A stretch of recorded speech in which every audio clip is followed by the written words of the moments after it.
valuable insights on few of the questions. First would be like it is said that this year is a global, witnessing a global slowdown, but India remains at this spot. Like, what is your prediction on marketing spends in the year ahead, and how is this marketing budgets being affected in the long run or in the coming year itself? So, thank you for having me. I am the Chief Marketing Officer at Coforge. We are an IT services company, and our business is really in the US and the UK. That's the bulk of our business. I think there is, what we have done so far is we are on track to meet our yearly prediction for our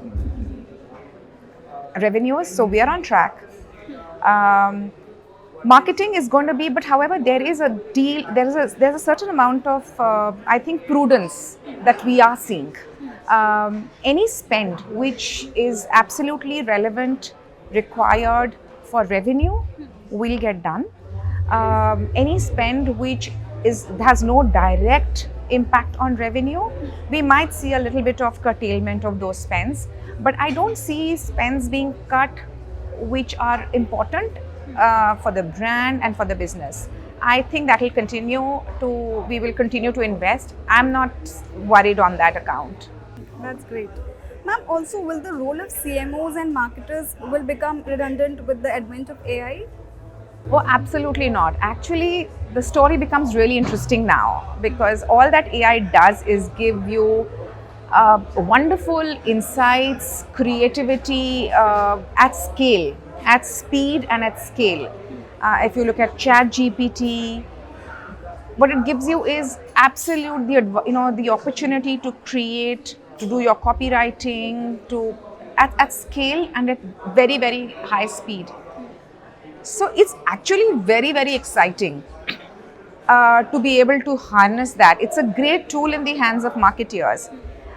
If you're a marketer, if you have a very clear brief in your head of what you want, and then you're able to assess the output, then it's like having a fantastic creative workbench at your beck and call. So it's a fantastic partner tool that you have. It's a positive outcome. It's absolutely wonderful because marketeers are very, very empowered with that. But you still need somebody to write a brief. You still need to tell AI what you want because the output is going to be as good as the input. And then to sift through the output, to edit it, to know what is it that you're looking for, what's going to be compelling, what's insightful.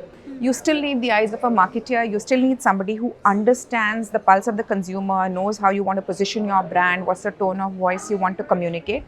It now gives you great options at speed and at scale, but you still need a marketer to make sense of it and use it to its fullest potential. So absolutely no risk. Absolutely thrilled with AI. Great.